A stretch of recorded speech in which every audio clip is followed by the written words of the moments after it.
Buen día, me acompaña el profesor Javier Mauricio Zapata. Buen día, profe. Buen día. Él me va a colaborar con responder unas preguntas.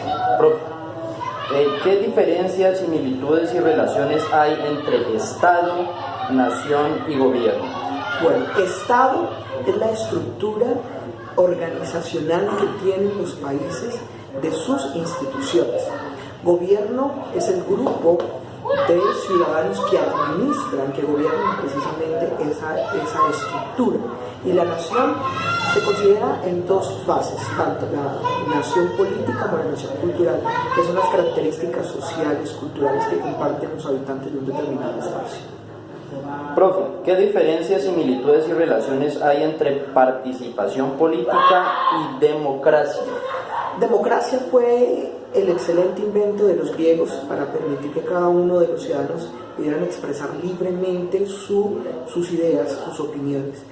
La participación política precisamente es el espacio en que ellos, los habitantes, pueden acceder a demostrar, a hablar, a compartir sus ideas sin que haya un prejuicio de por medio.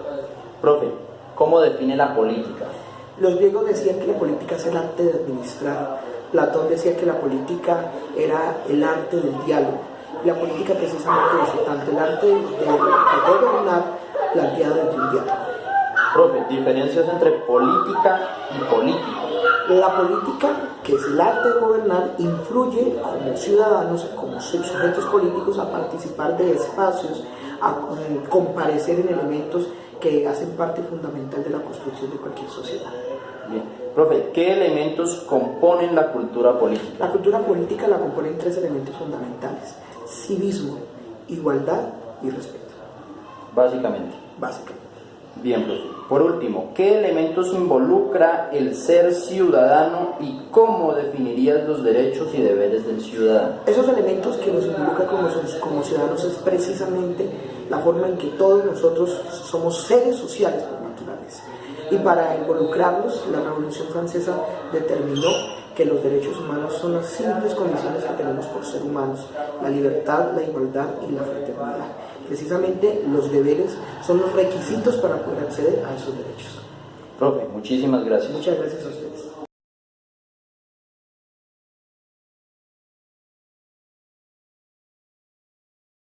Buen día.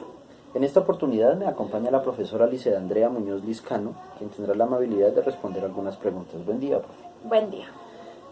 ¿Qué diferencias, similitudes y relaciones hay entre Estado, nación y gobierno?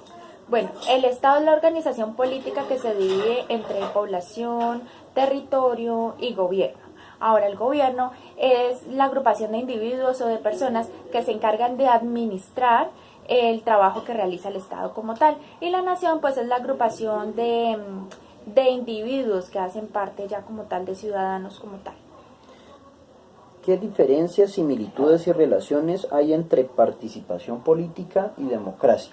Bueno, la participación política es la oportunidad que nosotros tenemos de expresar nuestra opinión, como bien se dice, política.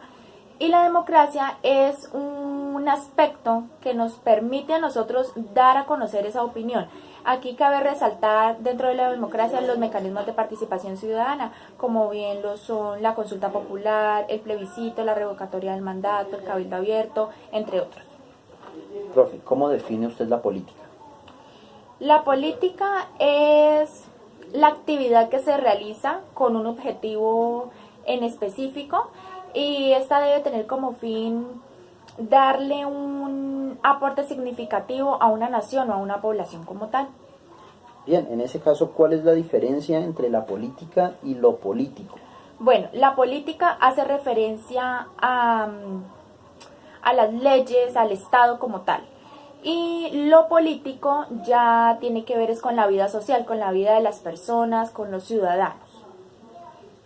¿Qué elementos componen la cultura política? Bueno, los elementos que deben componer la cultura política son los valores, la percepción subjetiva, sin dejar a un lado esa concepción colectiva. Es decir, que no solamente voy a tener en cuenta mis propios beneficios, sino también la de los demás. Bien, profe, por último, ¿qué elementos involucra el ser ciudadano y cómo definirías los derechos y los deberes del ciudadano? Bueno, nosotros como ciudadanos contamos con el beneficio de tener derechos y deberes. De un determinado tiempo para acá, pues contamos con los derechos. Sin embargo, lo que nos hace ciudadanos como tal es el cumplimiento de esos deberes y el respeto hacia esos derechos. Eso es lo que nos hace ciudadanos como tal. Profe, muchísimas gracias. Con mucho gusto.